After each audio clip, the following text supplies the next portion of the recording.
قربانی جس پہ صدقہ فطر واجب ہے اس پر بقرہ عید کے دنوں میں قربانی کرنا بھی واجب ہے۔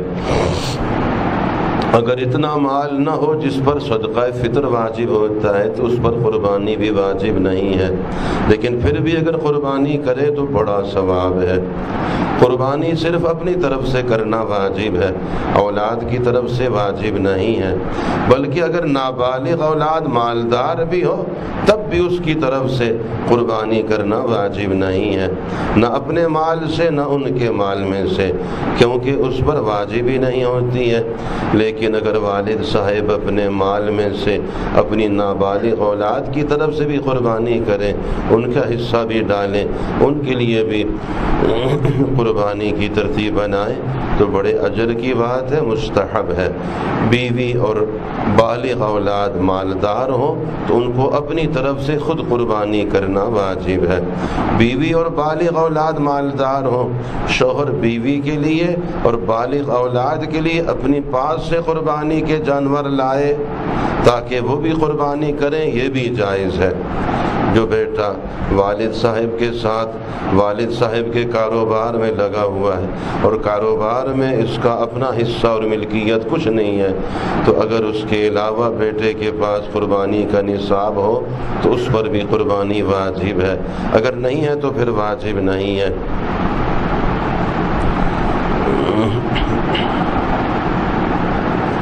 ذوالحجہ کی 10ویں تاریخ سے لے کر 12ویں تاریخ کے سورج ڈوبنے سے پہلے تک قربانی کا وقت ہے، شاید جس دن قربانی کرے، لیکن قربانی کا سب سے بہتر دن 10ویں تاریخ ہے، پھر 11ویں تاریخ، پھر 12ویں تاریخ ہے۔ 10ویں تاریخ کو شہر والوں کے لیے قربانی کا مستحب وقت عید کی نماز اور خطبے کے بعد ہے، جبکہ گاؤں والوں کے لیے جن میں عید کی نماز جن گاؤں میں نہیں ہوتی سورج طلوع ہونے کے بعد قربانی کر سکتے۔ گاؤں والوں کے لیے 10ویں تاریخ کو فجر کی نماز کے بعد بھی قربانی کرنا جائز ہے۔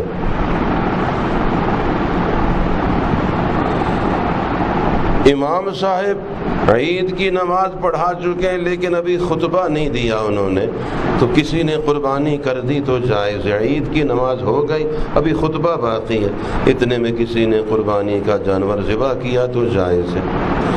امام صاحب کے نماز پڑھانے کے دوران اگر قربانی کسی نے کی تو قربانی نہیں ہوگی۔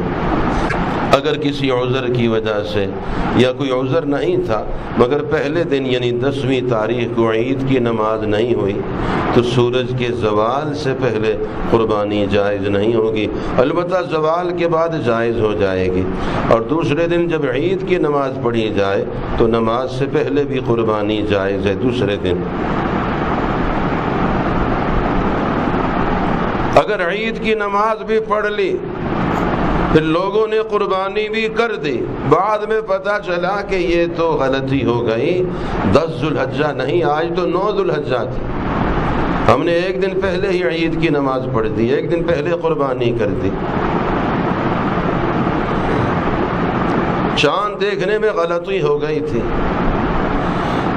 اگر باقاعدہ گواہی سے چاند کے ہونے کا اعلان کیا گیا تھا تو نماز اور قربانی دونوں جائز ہو گئے، لوٹانے کی ضرورت نہیں ہے۔ 10ویں تاریخ سے 12ویں تک جب جی چاہے قربانی کر سکتا ہے، چاہے دن میں چاہے رات میں کرے، لیکن رات کو ذرا احتیاط ہو، قربانی کرنا مکروہ تنزیہی ہو جاتا ہے، کوئی رگ کٹنے میں نہ رہ جائے اندھیرے کی وجہ سے، پتہ نہ چلے اور قربانی سرے سے درست ہی نہ ہو، ذبح کرنا ہی درست نہ ہو، اس لیے رات کو ذرا احتیاط ہو، لیکن واضح روشنی کا انتظام ہو اور پوری احتیاط سے ساری رگیں کٹ جائیں تو ٹھیک ہے۔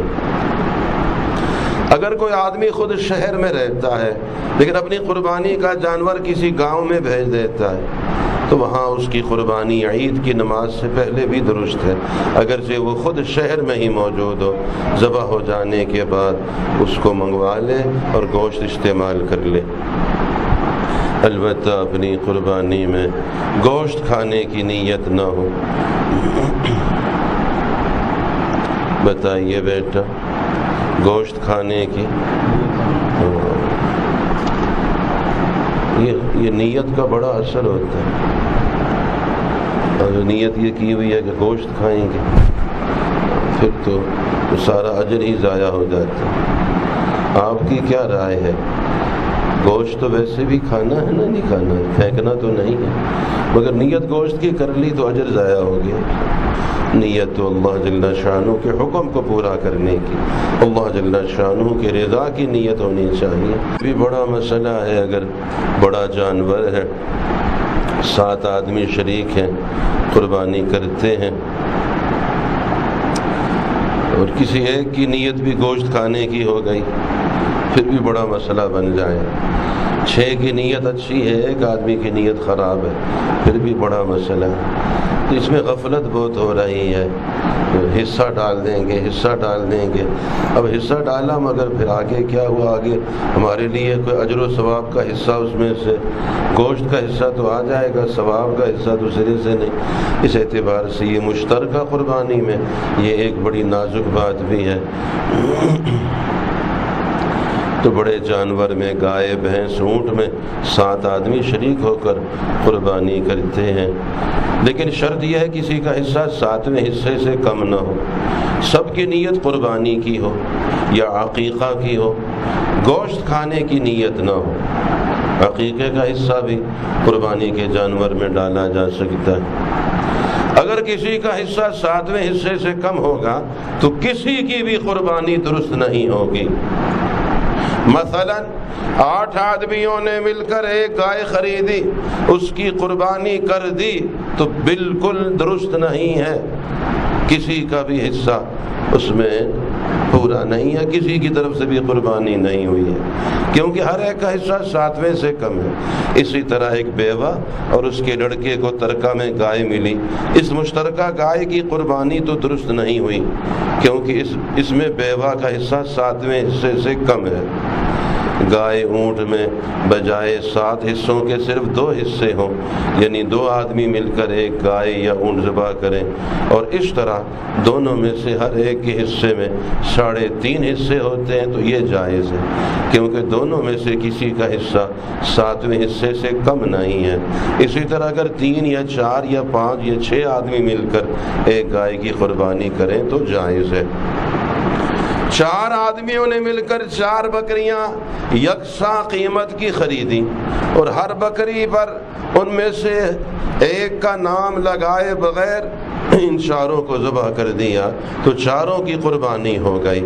اگرچہ بہتر یہ ہے کہ ہر جانور پر ایک خاص شخص کا نام لگا دیا جائے, یہ فلاں کی قربانی ہے. کسی نے قربانی کے لیے گائے خریدی, اور خریدتے وقت یہ نیت کی کہ اگر کوئی اور مل گیا تو اس کو بھی اس گائے میں شریک کر لوں گا اور قربانی کر دیں گے. اس کے بعد کچھ اور لوگ بھی اس کے گائے کے ان حصوں میں شریک ہو گئے تو درست ہے. اور ایک مالدار آدمی کی گائے خریدتے وقت شریک کرنے کی نیت نہ تھی, بلکہ پوری گائے اپنی طرف سے قربانی کرنے کا ارادہ تھا, تو اب اس میں کسی اور کو شریک کرنا بہتر نہیں. لیکن اگر شریک کر لیا اور قربانی کر دی تو قربانی ہو جائے گی. اگر مالدار کے بجائے غریب آدمی نے پوری گائے اپنی طرف سے قربانی کرنے کے لیے خریدی, نیت یہ تھی کہ ساری گائے اپنی طرف سے کروں گا, تو اس کے لیے کسی اور کو شریک کرنا جائز نہیں. لیکن اگر کسی کو شریک کر لیا تو جس کو شریک کیا ہے اس کی قربانی ادا ہو جائے گی. لیکن اس غریب پر واجب ہے کہ جتنے حصے اس نے دوسروں کو دیے اس کا تاوان اس طرح ادا کرے کہ اگر ابھی قربانی کے دن باقی ہیں تو اتنے حصے اور قربانی کر دے. اگر قربانی کے دن گزر گئے تو ان حصوں کی قیمت مساکین کو دے دے.